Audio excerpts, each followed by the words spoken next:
Welcome back to Pagitt Radio. 1:21 on Sunday afternoon here, but 8:21 in the future, tomorrow morning, where Mark Pierson finds himself. Mark is in New Zealand. He's the author of a book, The Art of Curating Worship. And one of the things they talk about in the book that I find quite intriguing is creating worship experiences from churches for the public in public spaces and in public spheres, and really changing the role of the church from simply being a come-to place to a full participant in culture, and saying, we think we have something interesting that folks might want to participate in. And very often, the experience inside of a church, you have to feel that you're part of a church community in order to go there. I mean, churches are fantastic places. They're really important in our world, but they are kind of closed systems. You know, I mean, I pastor a church all the time, and I know there's many more people who are interested in talking about church and talking about God and talking about religion and talking about their faith than are interested in going into any particular place where the rules of engagement are dictated by that place. And so what Mark does in the future and in the past is to create spaces and places and means for people to do that. So Mark, welcome back. Thanks again for being on the show. Thank you. And before the break, you told us that there was that you had a few anecdotes about people's experience in these, what you call guerrilla public worship environments.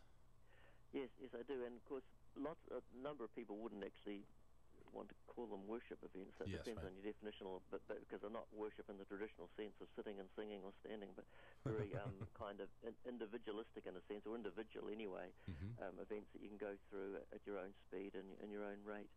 A year or so ago, 3 o'clock in the morning, a man in his 50s came through Christchurch Peace Labyrinth and spent quite a long time in it, spoke to the person on duty afterwards and said that he was an undercover police officer who had lied in the course of his duty in order to get convictions. He had carried a letter around his glove box for 18 months, a letter addressed to his superior confessing what he'd done wrong and resigning, and he had come to the conclusion after walking around the Peace Labyrinth that this is what he had to do. He needed to hand his letter in, and he did, and we know he did because it hit the media, national television and newspapers a week later, and subsequently he was tried and went to prison for his offences. So that's a bit of a high-profile story, but those kinds of stories of people meeting with the divine, meeting with themselves, coming to terms with what's going on in their lives,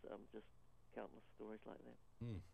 And here's somebody for whom that invitation from a church to say we have something that is important to us and we want to make it available to others if they want it, I'm sure was quite powerful. What skills do you think a worship leader or a church employee or a pastor or someone involved in a church needs to develop to be able to see the opportunities that curating the art of worship as it not just being an internal experience inside of a church, but something that can be more accessible in a public sphere?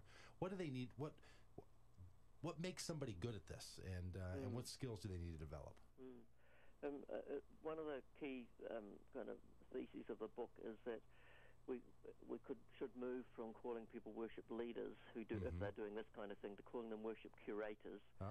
So that they see their task much more in the way that a art gallery curator might, of bringing together various elements in order to make a particular statement, and then having to let it go, so that once the gallery curator has established a space with the works in there, then what the meaning people take away from it are entirely up to the individuals who go in there. So that's kind of part of the curator mode. And I think that the best curators are actually is a combination of an artist and someone who has some theological education.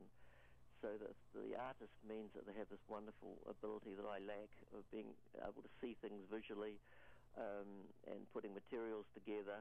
The theological component means that they understand what the Christian story is about, the biblical story, and are able to draw out essences from that without feeling they need to focus on one particular narrow part of it or small part of it, but can see the big sweep of it.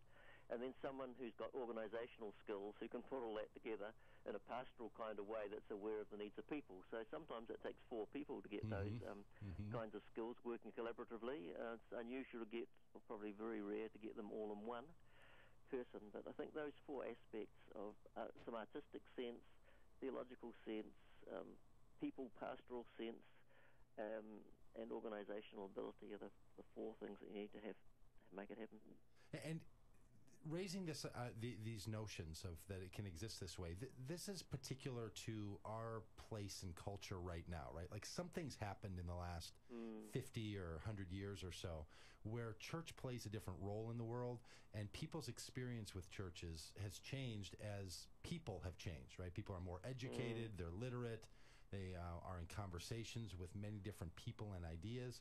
Do you think there's something about the cultural situation we're in that allows for this kind of perspective to flourish? Yes, I do. I think the church is to blame as much as anything in that. It's not that we haven't been relevant, not that we haven't kept up with the times, but we've stuck somehow with a narrow framework that says, this is a propositional, these are the propositions you have to believe if you're going to be a Christian. And we've stuck to that and pushed that at a time when people have been looking for a much deeper sense of belonging and meaning, I think, in their lives. And propositions just don't meet those longings. So we've missed reading what's going on in the culture, and partly that's, or as much as anything, it's because we've hung on too tightly, I think, to what we felt was important in the biblical kind of Christian history and theology stuff, and we missed the boat. So that's interesting, that what was faithfulness at one time, which was holding tightly to those kinds of expressions in our day now, might have an outcome less than faithful. I think that's very true. Yeah, people just voting with their feet. In New Zealand, the largest part of the population is those who put on the census no religion. But does that mean that people don't have a sense of like spirituality and religion and thoughts about faith and so on? Like, is it or is it people who just don't want to do that inside of environments that are branded by some kind of religious? That's exactly right. I think all of my experience and the experience of many others would say that people are spiritually aware and open and spiritually minded as they ever have been, and that's an essential part of what it means to be human.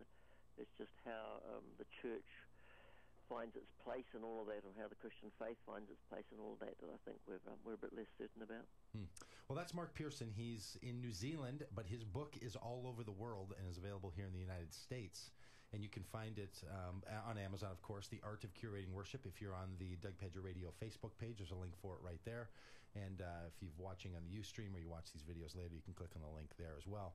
And pick up the book and be in conversation with Mark and with other people that you know who do this. Mark, thanks so much for your time, and thanks for the great book. Thank you, Doug, and tomorrow's looking pretty good here, so I hope it's good for you too. All right. Well, we're on our way. Just hang on. We'll be there in a few hours. Tomorrow, here we come, and we're going to be back here after the break with the Rabbi Joseph Edelheit. We're going to talk about what's going on around the Middle East and how should friends like us, how should people thinking progressive religious thoughts think about what's going on in the Middle East. There's a lot of options, and we're going to chat about that. And then after that, the Right On. So stick with us here on AM 950, the Voice of Minnesota, and Doug Pagitt Radio, which you can get at DougPagitRadio.com and Facebook.com/Doug Pagitt Radio. We'll be back here after the break.